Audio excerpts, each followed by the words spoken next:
Ah, o MBL não... Como é que é? O MBL não mostra solidariedade quando um absurdo é com um bolsonarista. A primeira coisa que eu queria entender é o seguinte, quando absurdos aconteceram conosco, não é que os bolsonaristas não eram solidários, porque não eram. Eles participavam da sacanagem. Então, quando o Arthur foi alvo de uma cassação, os bolsonaristas não é que foram a favor, eles participaram da cassação. Quando houve aquela operação prendendo gente que doou pro MBL, o caso do rapaz lá, o Mônaco, eles defenderam, eles fizeram parte da acusação. Eles participaram daquilo, a denúncia foi feita por um promotor bolsonarista. Eu assim, não vou ficar me repetindo essa história todas as vezes, mas eles participaram ativamente disso. Então, calma, não existe assim, você não tem que falar, você é obrigado a ser solidário com bolsonaristas, porque não existe uma recíproca. Não existe recíproca. Pro bolsonarista tudo é válido contra alguém que eles veem como adversário do Bolsonaro. Então, assim, tudo é válido. O MBL é um problema? Tudo é válido contra o MBL. Mas é ilegal, é injusto, tal. Não tem solidariedade nenhuma. Então não venham fazer essa, vamos dizer assim, essa exigência de uma espécie de uma solidariedade a priorística, tá? Da nossa parte, porque isso não é simétrico. E aí você pode, mas vocês vão se igualar a eles? Não vou me igualar a eles em nada. A gente vai olhar o caso em questão e vai emitir a nossa opinião. Sempre entendendo que a nossa opinião, ela não vai ser dada mediante a pressão de alguém que acha que a gente tem que demonstrar um tipo de compaixão em nome do, vocês vão ter que ser olímpicos com o Bolsonaro enquanto o Bolsonaro está no olímpico com a gente. Não vou ser, não vai rolar dessa maneira. Vou olhar o caso a caso, tá? E o caso a caso desse cara é o seguinte, é um absurdo a prisão dele por tanto tempo, é absurdo o tamanho das condenações que essas pessoas estão tomando, porque estão condenando apenas os pequenininhos, as tias e tios que foram engranados, foram engrupidos. Ora, mas essas pessoas ainda tentaram um golpe de Estado? Sim, elas acreditavam que estavam tentando um golpe de Estado, tá? Eu também não vou aqui ficar reduzindo o que aconteceu, eu não vou mudar o que eu disse. Essas pessoas acreditavam que estavam participando de uma, não de uma tomada que eles assumiriam o poder, eles não estavam armados. A tese central deles, eles iam fazer um caos ali para que as Forças Armadas viessem a agir. Por isso que eles estavam acampados na frente das Forças Armadas.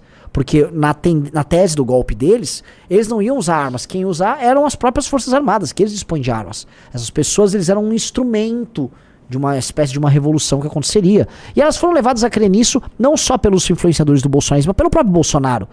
Minha caneta é poderosa, mas vocês precisam agir, fazer algo. Você lembra dessas declarações?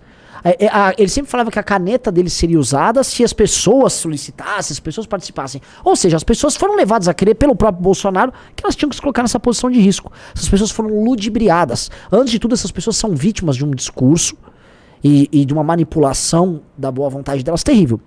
Porém, essas pessoas, elas do ponto de vista penal, elas não são incapazes ou inimputáveis. Elas são maiores de idade. Ou seja, se uma pessoa dessas cometer um assalto, ela tem que ser presa. Senão eu vou começar a incorrer no mesmo argumento que a esquerda usa, do tipo, é uma vítima da sociedade.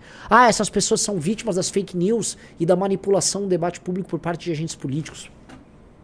Eu não vou incorrer nisso. As pessoas, elas sabiam do que estavam fazendo, participaram de uma parada. A questão é desproporcional as penas que elas estão recebendo de penas que assaltantes de banco recebem. E 2, elas não foram, materialmente falando, os autores e as pessoas mais importantes disso. Os autores e os mentores intelectuais disso. Tampouco os financiadores. Então, fica vagabundo solto nos Estados Unidos, tranquilão, enquanto que a tiazinha vai presa. O caso desse cara é um cara que já tinha problemas de saúde.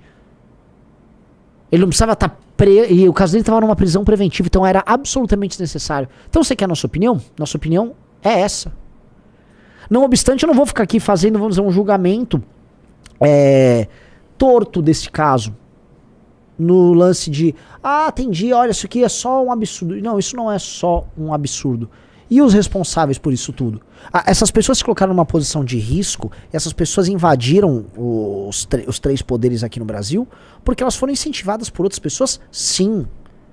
Porque havia coordenadores naqueles acampamentos, que haviam pessoas que convocaram aquelas manifestações, houve pessoas que divulgaram, houve teses que foram divulgadas, as mais variadas, dizendo que as eleições foram fraudadas, que você precisava agir, que a caneta só vai cantar se não sei o quê. Então teve. Cadê a punição pra esse cara? Não tem.